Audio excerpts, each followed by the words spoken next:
Thank you, Neil. And yes, I agree with you that the power of prayer is very important. So today's talk is titled The Sound of Silence. I'm going to play the song by that title. And so let me know. And I have sent you an email with the lyrics. If that's something that you wish to follow along with, feel free to do so. I will not be sharing the lyrics on screen.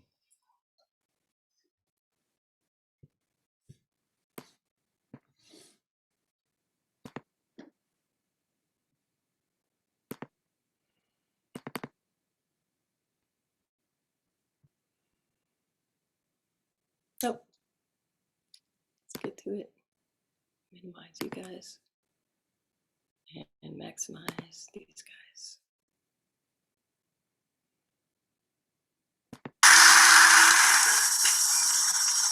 One of the biggest hang-ups we have today is the inability of people to communicate, not only on an intellectual level, but on an emotional level as well. So you have people unable to touch other people, unable to love other people.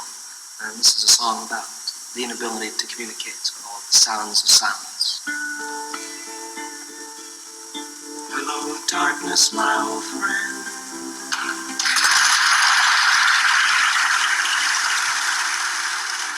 Because a vision softly creeping left its seeds while I was sleeping, and the vision that was planted in my brain still remains within the sound of silence.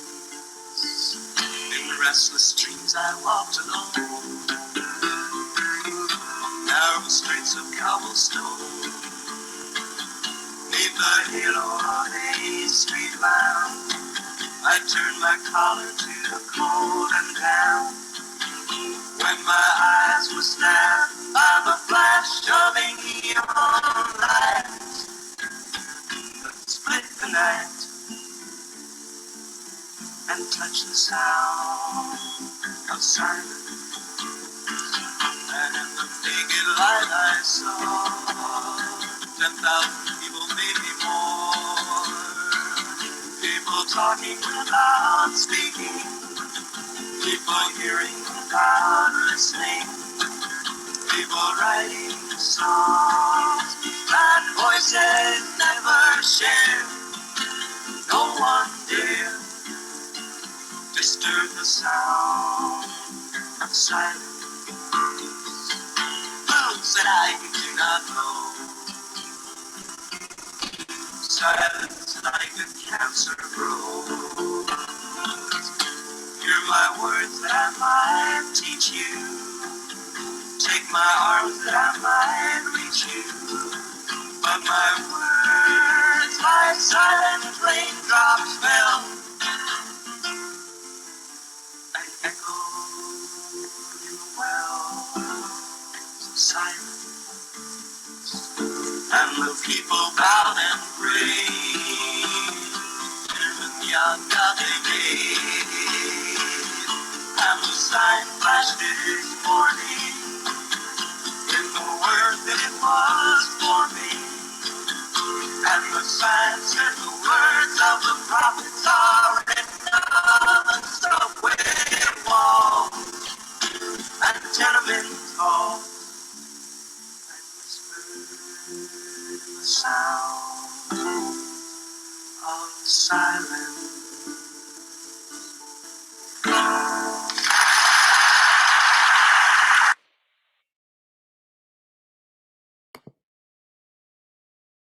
So I invite you, if you were born and living in the year 1964 when this song was written, or if you were born and living in that time that concert was, excuse me, recorded in 1966, to think about where you were and what was going on in that time.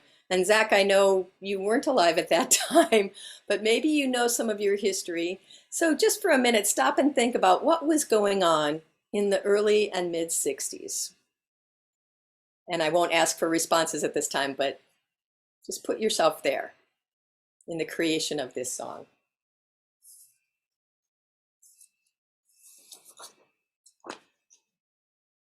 The other question I'd like you to be thinking about is silence good or bad?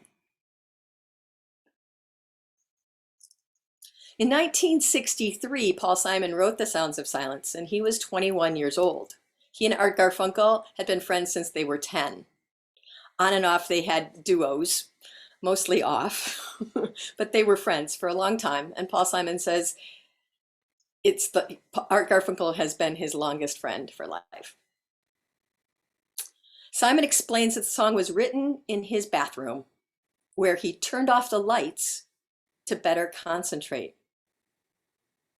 He says, the main thing about playing the guitar, though, was that I was able to sit by myself and play and dream. And I was always happy doing that. I used to go off into the bathroom because the bathroom had tiles, so it was a slight echo chamber. And I'd turn on the faucet so the water would run because I like the sound. It's very soothing to me. And I'd play in the dark. Hello, darkness, my old friend. I've come to talk to you again. So the history is that they recorded, or they were playing that song, excuse me. It's kind of tricky. They have been playing that song out, and make sure I get it right. They were at the Gaslight, which was a little club in New York, and a guy named Tom Wilson, who was a big producer with Columbia Records, heard them. And Paul Simon went up and said, hey, can we record? And he said, yeah, I'll let you guys record a demo. Okay, so they recorded their demo, and unfortunately, it totally flopped. It flopped to the point that they broke up, and Paul Simon went overseas, first to London and then to Denmark. And Art Garfunkel went to Columbia University. So this is 1964. While he was at Columbia University, Art Garfunkel had a roommate named Sandy Greenberg. And at one point, Sandy developed glaucoma and lost his sight. He went blind. Art Garfunkel assisted him in his homework. He helped him read his textbooks. Well, he read his textbooks to him. And Greenberg went on to graduate with honors. Greenberg, in his own biography, reflects on a story of Art helping him. And he talks about, let me find it. Sandy had actually gone back to his family because he didn't think he could do college. And Art Garfunkel came to his door and said, you're coming back. I'm going to help you through this. And convinced him to go back. He said that he would be right by his side to make sure he didn't fall, literally and figuratively. Art actually started calling himself Darkness to demonstrate his empathy with his friends. He'd say things like, darkness is going to read to you now. Art organized his life around helping Sandy. And one day, when he was leading Sandy through Grand Central Station, he suddenly said he had to go, and he left Sandy alone. And Sandy stumbled and bumped into people and fell and cut a gash in his shin. And after a couple of hellish hours, Sandy finally got on the right subway train, exited 116th Street, was starting to find his way home when he bumped into someone who quickly apologized. And Sandy recognized Art Garfunkel's voice. Art had been with him, following him the whole way, making sure that he didn't seriously get hurt. And Sandy says that moment was the spark that caused me to live a completely different life without fear and without doubt. I was able to work my way through the darkness. And he graduated with honors. Another short story about that is that later, when Simon and Garfunkel needed the money to make their demo, they needed $400, and Art contacted Sandy Goldberg, and Sandy gave him the money. So there you go. His memoir is entitled Hello Darkness, My Old Friend, How Daring Dreams and Unyielding Friendship Turned One Man's Blindness into an Extraordinary Vision. So that's a little bit about Art Garfunkel and how he helps someone with their darkness. Is darkness good or bad? Hello, darkness, my old friend. And in reflecting on this, I remember that in December, when we were approaching the solstice, the winter solstice, the title of my talk was Praying for Darkness and how darkness was actually good. And now we're approaching the summer solstice. I'm looking out the window. And the question is darkness good? Is darkness bad? And is silence good or bad?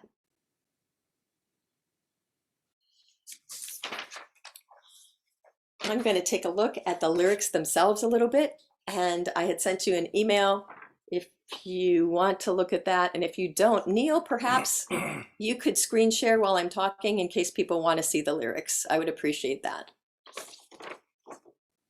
I don't know if you can hear me, Neil, but it's in an email. I sent you an email, and if you have the power, if you could share that. You don't have the power. You're laughing. Neil doesn't have the power to share his screen right now.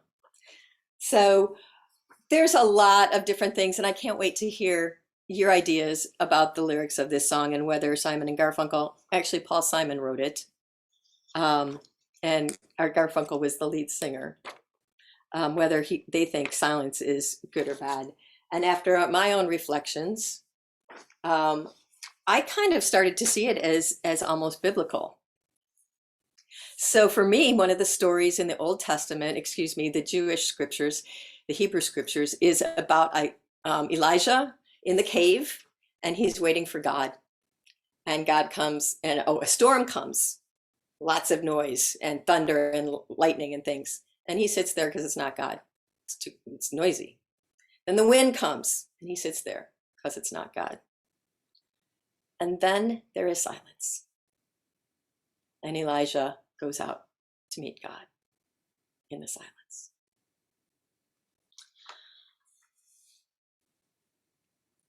So the other thing that's going on in these lyrics themselves, in addition to Hello Darkness, my old friend, Neil's figuring it out. Awesome, Neil, thank you. Is the first verse is about having a vision, right? And it's coming upon him. And that to me is like prophets of the Hebrew scriptures. They were like, stuff came to them through God, either in a vision and dreams like Joseph, or they would hear the voice of God. So that to me is what that first verse is about. And I'm sorry I made it wrong. The last line should be within the sound of silence. Still remains within the sound of silence. Second verse starts in restless dreams. I walked alone. So there's this idea of being alone and solitude. And to me, that's also for me, that's how I pray best, is when I'm alone. I turned my collar to the cold and damp when my eyes were stabbed, the violent image, right, by the flash of a neon light that split the night and touched the sound of silence. Some people have said that to them, these neon lights meant consumerism, and how consumerism can stab us and try to take us to a place of consumerism, of being in the world. Third verse, and in the naked light I saw 10,000 people. So this is for everybody, right? And people were talking without speaking, hearing without listening, writing songs that voices never shared. No one dared disturb the sound of silence. To me, that gives the power to the sound of silence. People are afraid. No one dared to disturb the sound of silence. I'm not sure if I agree with that, but that's what that verse says to me. Fourth verse, he gets a little bit angry And here's the prophet speaking, right? The prophets in the Hebrew scriptures would yell at the people and tell them what they didn't want to hear. Fool, said I, you do not know that silence like a cancer grows. And I've heard in my listening, in my silence, the word cancer broken down to can't serve. I'm not able to serve and be a part of other things. This cell in my body doesn't want to be a lung cell. It wants to be something else. So it creates a cancer. Hear my words that I might teach you. Take my arms that I might reach you. But my words, like silent raindrops, fell and echoed in the wells of silence. I love that, right? Paul Simon is the writer. He's sitting in his bathroom. He's got the water flowing and echoing. And he's listening and trying to create the words to this song. 5th verse, and the people bowed and prayed to the neon god they made. Right? So people, these thousands of people, 10,000, maybe more, are bowing and praying to consumerism? Maybe. And the sign flashed out its warning in the words it was forming. And the sign said, the words of the prophets are written on the subway walls in tenement halls. So the prophets, the good words of God, are not in those neon lights. We have to listen. We have to go into that place of silence. We have to go into that place that we're not necessarily comfortable. I don't know about you, but I don't necessarily feel comfortable in a subway in New York or tenement halls. Those are where poor people live, and sometimes desperate people that could hurt me. So I'm afraid of going to those places where the words of the prophets are written. And those words are whispered, not shouted at me. Whispered like Elijah in the cave. Whispered in the sound of silence. So those are my thoughts on this song. I'm looking forward to hearing your thoughts as well.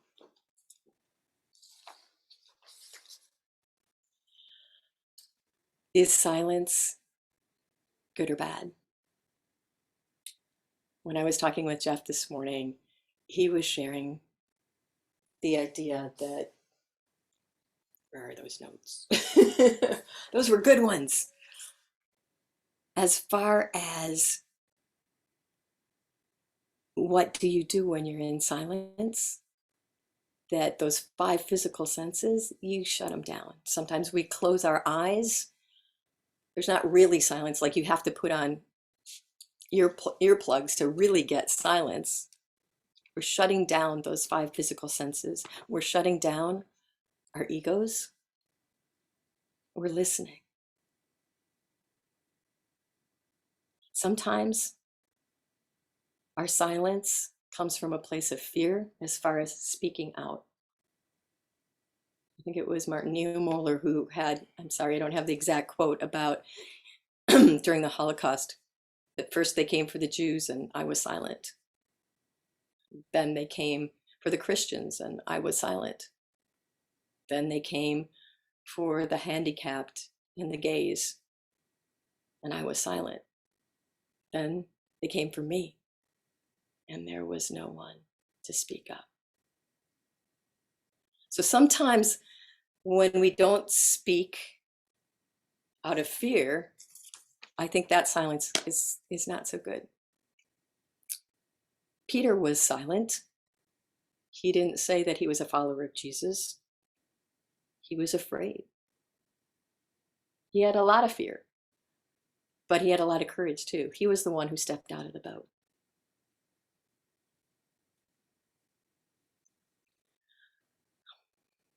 Jesus, what would Jesus say about silence? Silence in front of Pontius Pilate. He could have saved himself, some people think. But his silence led to his suffering. His silence led to his being abandoned. His silence led to total aloneness in the tomb for 3 days. But it was out of that silence, when he was left alone, that he listened and he could walk out of that place of death into understanding and greater life for us all.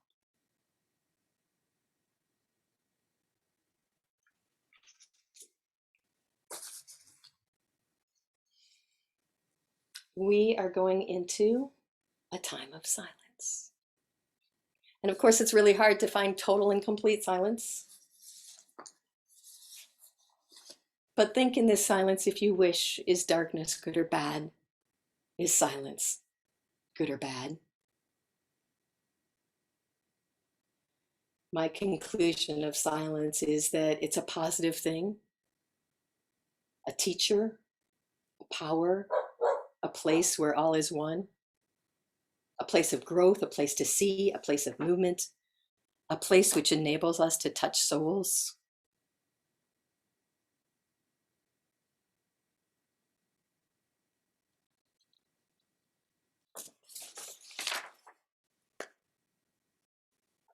I'm going to ring the bell. Then I'm going to play a short little video that has something to do with, that will lead us into the silence. I will ring the bell again, and I will ring the bell at the end of silence. So please prepare yourself for meditation.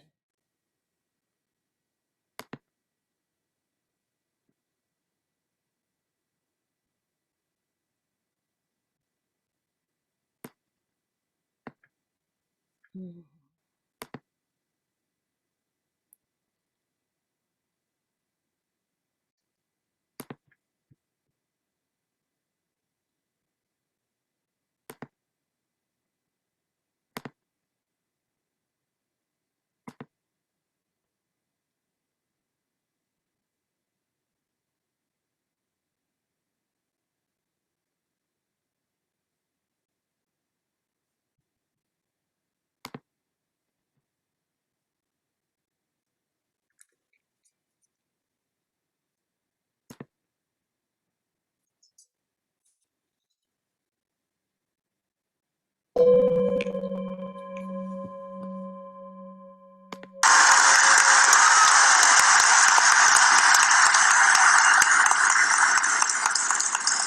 Oh, it's a beautiful night in this neighborhood. So many people have helped me to come to this night. Some of you are here, some are far away, some are even in heaven. All of us have special ones who have loved us into being. Would you just take, along with me, 10 seconds to think of the people who have helped you become who you are? Those who have cared about you and wanted what was best for you in life. 10 seconds of silence. I'll watch the time.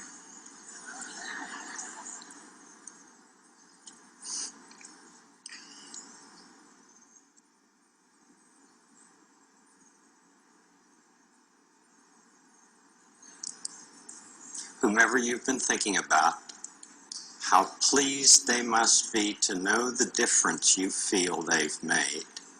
You know, they're the kind of people television does well to offer our world.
Aldous, Aldous Huxley said, "After silence, that which comes nearest to expressing the inexpressible is music." I'd like to share a song with you. It's an echo song, but please stay muted because that's the way the technology works. So I will sing a line and you sing it after me.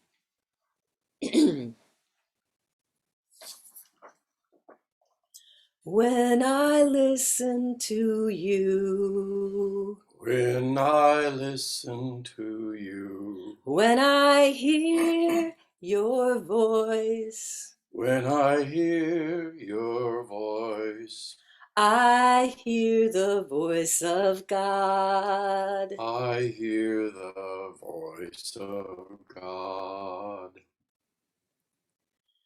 When I look in your eyes, When I look in your eyes, when I see your face, when I see your face, I see the face of God. I see the face of God.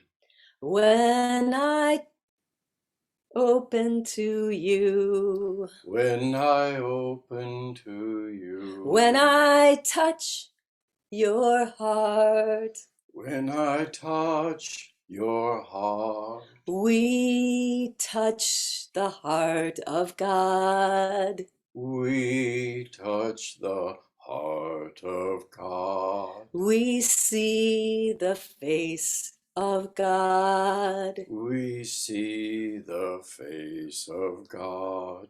We hear the voice of God. We hear the voice of God.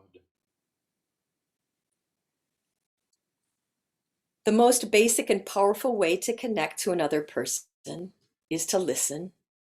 Just listen. Perhaps the most important thing we can ever give to each other is our attention. A loving silence often has far more power to heal and connect than the most well-intentioned words. That was said by Rachel Naomi Remen in the National Day of Listening.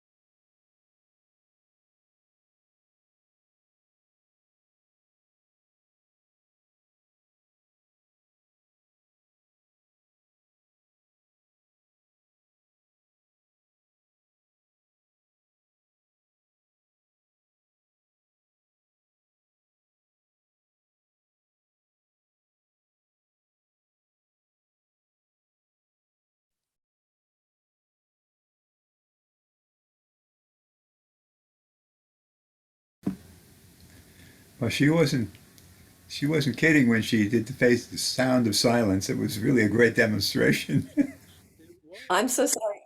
I'm back. I'm so sorry I lost you guys. Isn't that interesting? We had a sound of silence there. It's like the eagle that flew over when I was talking about on Earth Day and near 4th of July. I don't know. We know who's in control here. National Day of Listening is the day after Thanksgiving, Black Friday. It will be my tradition from now on to respect that day and practice that day and listen to someone's story and just ask them to share a story with me. I would love to hear your stories right now. Your reflections on the talk. Is silence good or bad? What about darkness? What is your personal story about that song if you have one? I'm listening.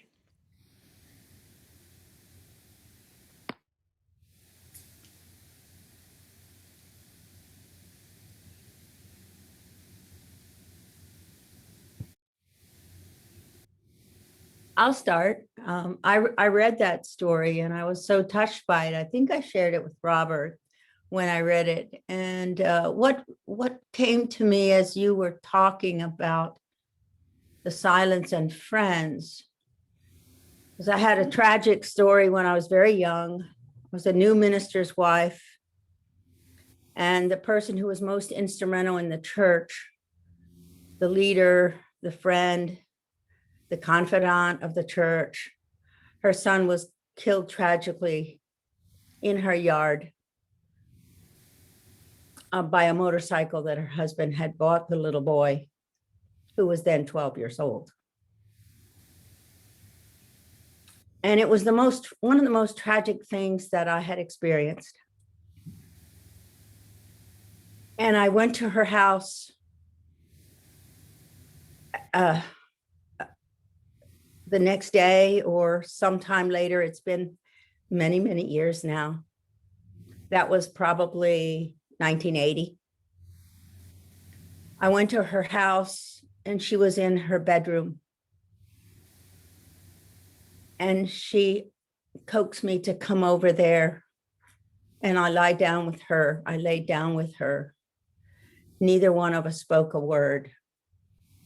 Not a word.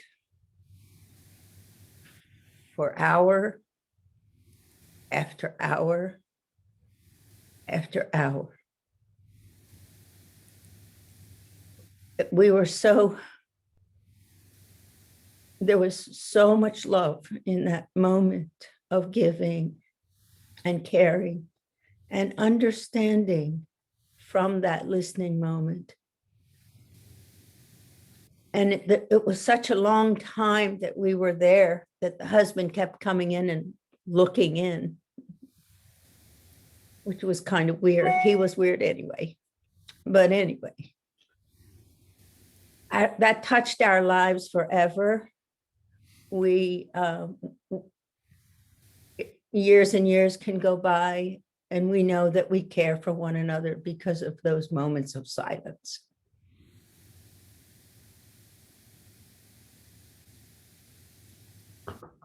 I have a plant.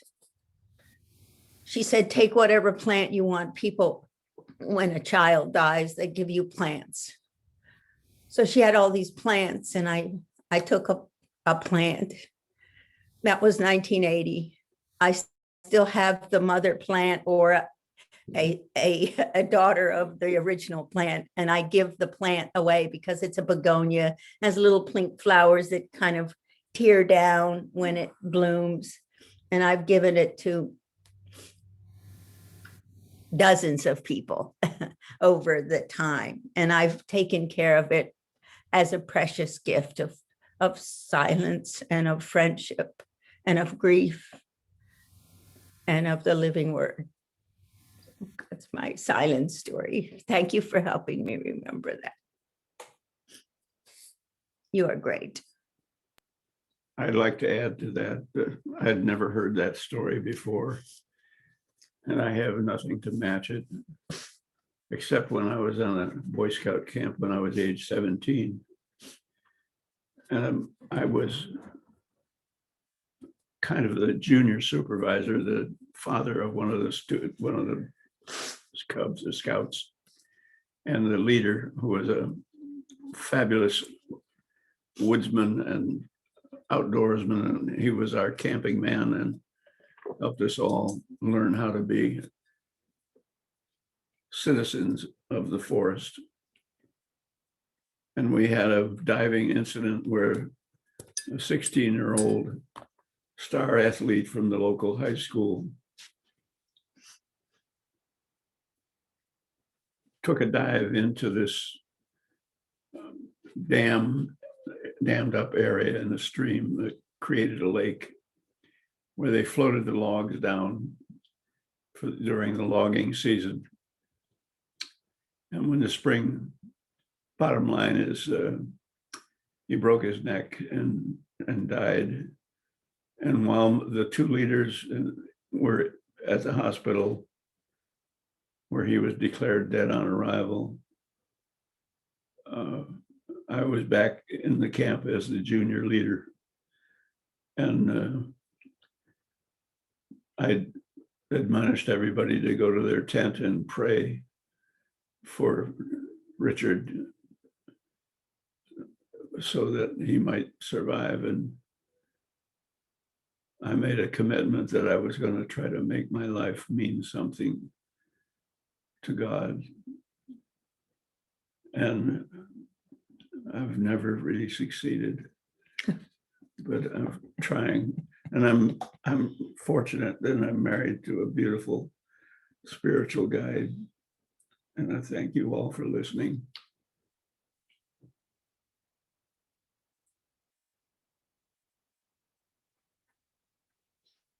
Thank you so very, very much for this wonderful, amazing service.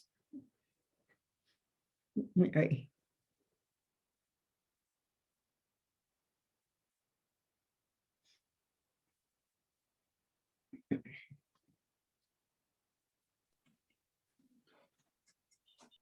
I can't follow you guys. You know, I don't have the, the powerful stories that you have. But one of the things that you asked us to think about was, when this song came out, what were you doing? What were the times like?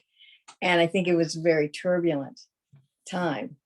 I was in high school, Vietnam War was going on, Kennedy had recently been assassinated, civil rights, women's rights, starting with, like the big ecology movements and everything. It was like after, the war, as we always called it, in the 50s, it was a very time of conforming, and not really listening, not really hearing, of trying to be what you're supposed to be, I guess. And when this song came out, it was kind of like, what you should be reading and listening to, not following, what the magazine says or whatever, is, looking in the tenement, walls and the subway, because that's where you're going to see truth written. It's not going to come from, the mainstream word.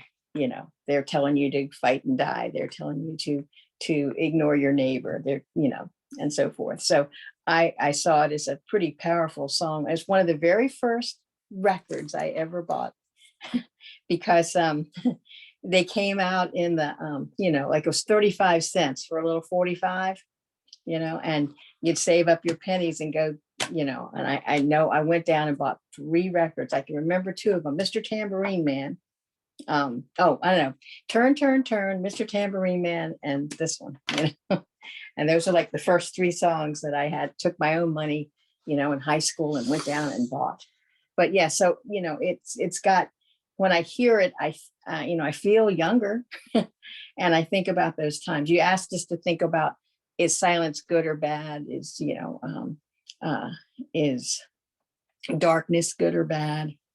And I think those are just, they're concepts. They're like, I don't know, almost like tools, it can be good or bad, darkness can be used for a good purpose. Silence can be used for a good purpose. You can, when you don't see the world and you go inside in that silence. But if you don't speak out, which is, I think, one of the things they're saying. Yeah, that's what I was going to say. He was talking about people not speaking out not at speaking. the beginning of the video. Right. If people don't speak out and they're silent when they know something's wrong. They're silent when they know things. And I think that's what was happening in the 60s. People were starting to speak out, but it was seen as a counterculture kind of movement, and those hippies, kind of thing. So thank you for providing that opportunity to listen to the words again and think about what I was doing all those many years ago. Yeah, I'd like to share a little bit about I really enjoyed the story about Garfunkel. I didn't know that about him. I know that, just in hindsight, I used to work for Xerox in New York City, and one of my clients was Simon's brother. He had a guitar studio. He looked just like him. So I thought when I walked in there to fix his copier, it was actually Paul Simon, but it was his brother. But thinking back to the time, 1966, I was in the FUO ward in Vietnam, fever of unknown origin, running 105. And I missed, darn it, I missed Bob Hope. He wouldn't come into our ward. For some reason, they didn't want to let him in there. That was part of my experience in Vietnam at that time.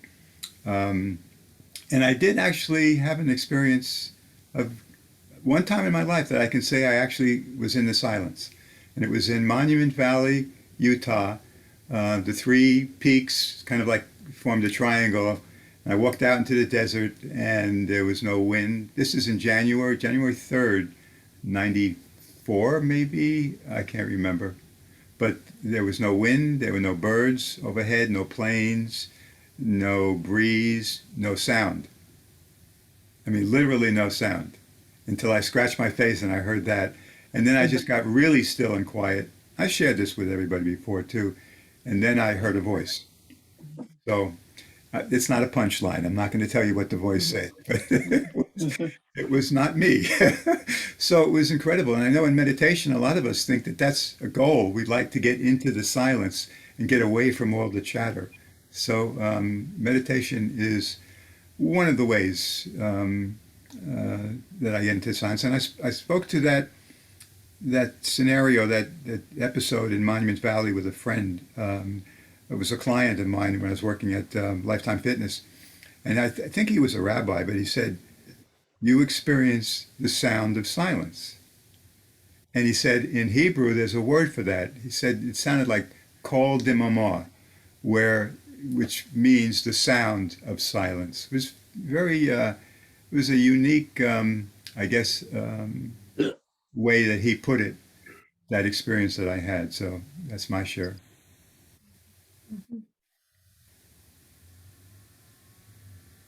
Anybody else?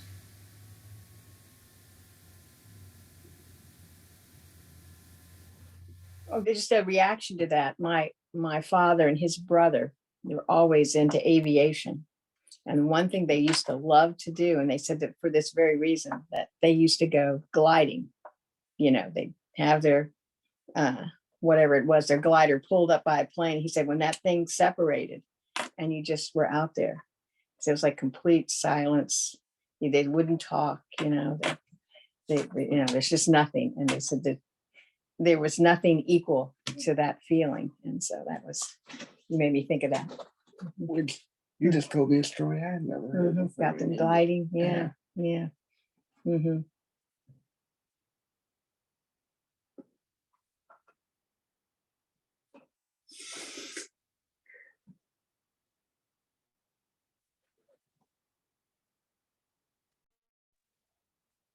I don't have anything very profound to say, but just listening to you, Mary, and thinking about the concepts of darkness and silence, to me, darkness is scary.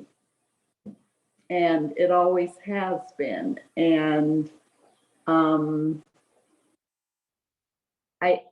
I can't think of any moment in which I've been alone and in the dark and felt comfortable.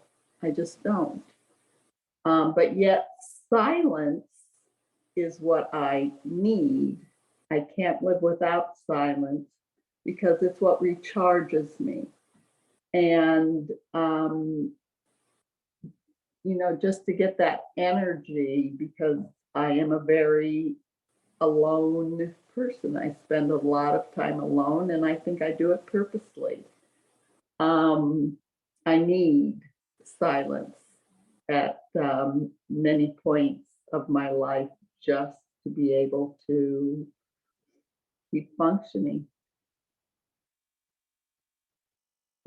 Thank you, for bringing those ideas, because I guess we all need sometimes to go out of our comfort zone and, think of how we react to different things.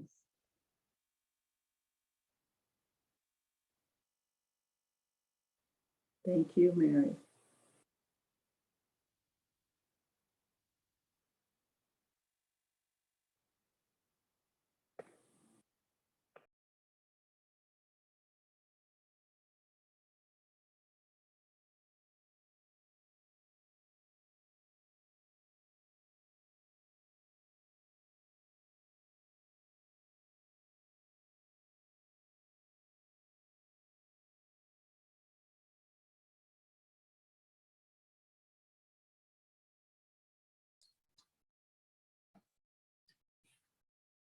Well, Mary, I just want to thank you for the talk today, and I really don't have anything to add to the conversation.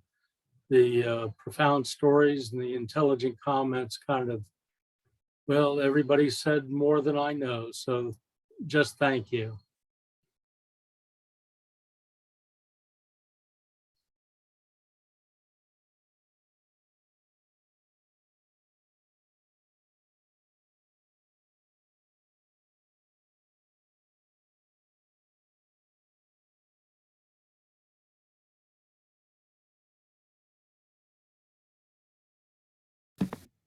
Well, I don't know whether you were going to shut me up again or close out with a song or whatever, because we're still recording. So what do you want to do, Mary? Back to me if you don't mind. Okay, you can mute me again. Oh, good.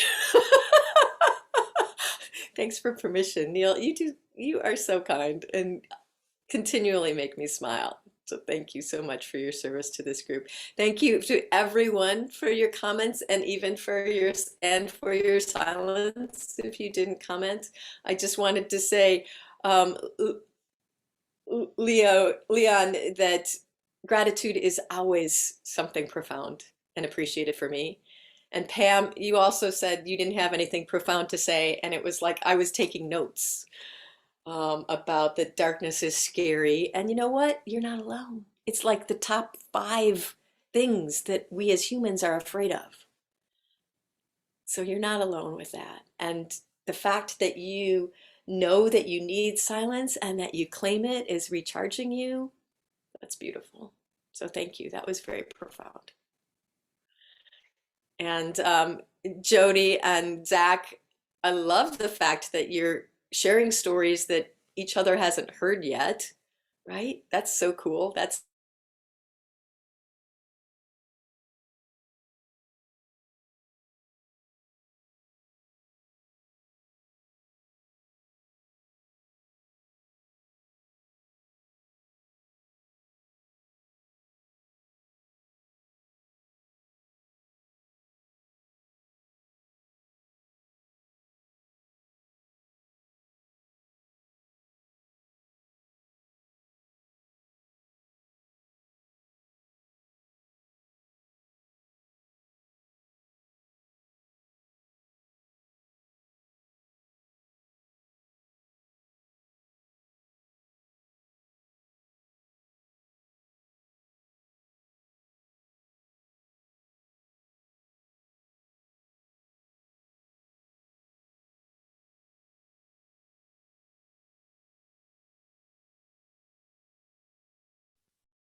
Yep, there you go. I don't know, maybe that's spirit trying to say something to me. I'm gonna sing the final blessing and let there be peace on earth and keep smiling, you guys. Here we go. It might work, it might not. Please receive this blessing and thank you so much. I love seeing your laughter. Thank you. Love go before you, leave peace behind you, send the angels to guide you, on your left and your right. Great Father above you, gentle Mother below you, will teach you and show you the sacred in all. If you see with God's eyes, hear with his ears, if you touch with God's hand, she will calm all your fears. Open your mind, help your heart understand the sacred in all. So God go before you, leave peace behind you, send those angels to guide you on your left and your right. Great Father above you, gentle Mother below you, will teach you and show you the sacred in all. Will teach you and show you the sacred in all.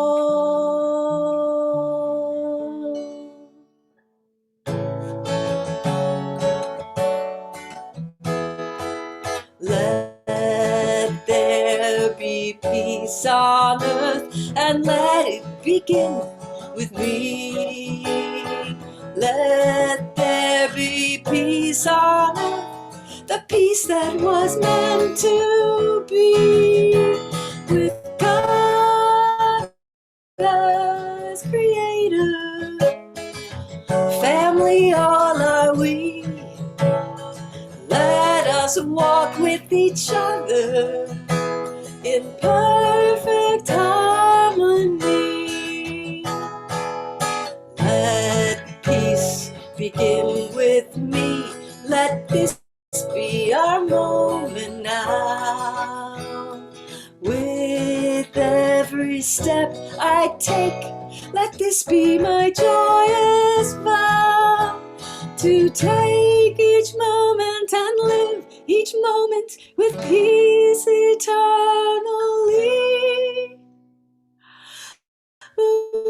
Let there be peace on earth, and let